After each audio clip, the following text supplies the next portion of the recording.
Right ఇక BRS Bhavan లో మాజీ మంత్రి సబితా ఇంద్రారెడ్డి మాట్లాడుతున్నారు. ఇప్పుడు లైవ్ చూద్దాం. ప్రస్తావించినప్పుడు దానికి సమాధానం చెప్పాలి, లేదంటే హౌస్ కమిటీ వేయాలి. కానీ దానికి సమాధానం చెప్పకుండా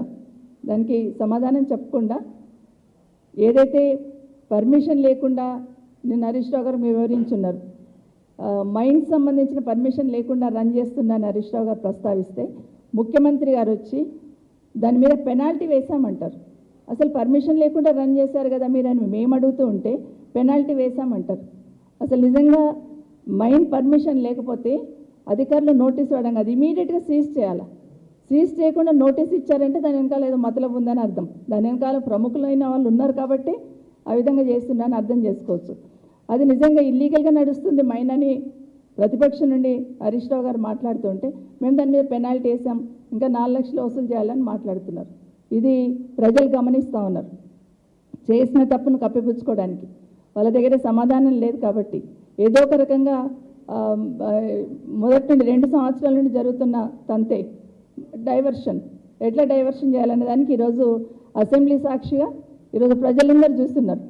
ఒకటేమో ప్రతిపక్షంగా మేమేమో దాని మీద హౌస్ కమిటీ వేయండి అంటున్నాం, మేము సిఐడి ఎంక్వైరీ వేసాం కదా, సిబిసిఐడి అంటున్నారు. సిబిసిఐడి ఎంక్వైరీ వేయడానికి ముందుకు వచ్చిన మీకు హౌస్ కమిటీ వేయడానికి ఇబ్బంది ఏంటి?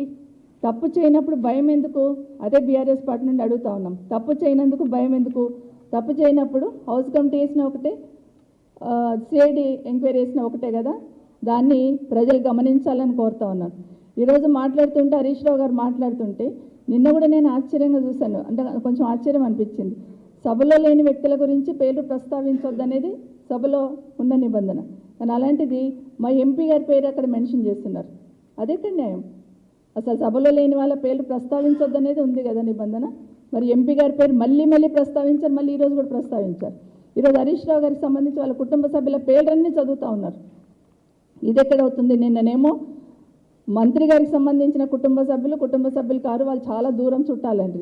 మరి ఈరోజేమో హరీష్ రావు గారికి సంబంధించిన వాళ్ళ ఫ్యామిలీ మెంబర్స్ అందరి పేర్లు అసెంబ్లీలో చదవచ్చా ముఖ్యమంత్రి గారు? మరి నిన్నొక రకంగా ఉంటుంది, మంత్రి గారు చుట్టాలైతే చుట్టాలు గారు, మరి హరీష్ రావు గారు చుట్టాలైతే చుట్టాలు ఎట్లయితారు?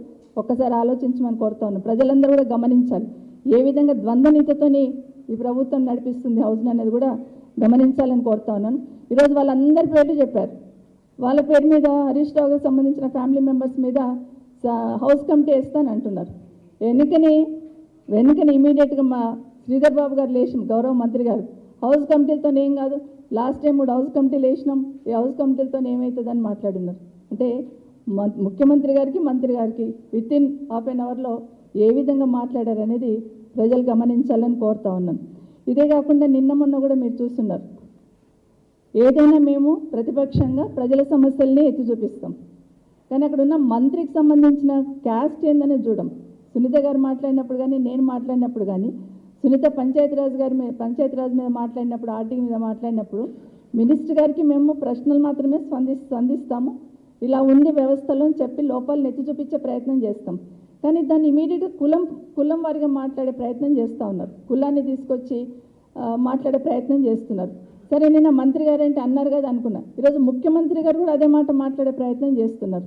మా సీతక్క గారిని అవమానించారంటారు. ఏమైనా అవమానించాం? నీళ్ళు రాలేవన్నాం. బాబు ఊరికి పోతే ట్యాంకర్కి పైప్ పెట్టుకొని నల్లా ద్వారా నీళ్లు పట్టుకుంటున్నాడు. మరి నల్లా ద్వారా నీళ్ళు వస్తే అక్కడ నల్లా ఉంటుంది కానీ నల్లకు పెట్టాలి, పైప్ పెట్టలేదు. అది ఆ మాత్రమే చెప్పాం. ఊళ్ళల్లో నీళ్ళు వస్తలేవు, ఊళ్ళల్లో పవర్ కట్ అవుతుంది, అడగొద్దా? రైతు బంధు పడతలేదు, అడగొద్దా?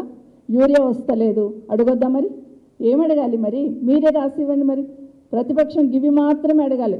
ఆల్రెడీ స్పీకర్ గారు అంటారు మమ్మల్ని, మీరు ముఖ్యమంత్రిని విమర్శిస్తే మైక్ ఇవ్వని అంటాడు. మరి ఎవరిని విమర్శించాలి? ప్రభుత్వ పెద్దను విమర్శిస్తాం కదా, మరి ఇంకా అసెంబ్లీ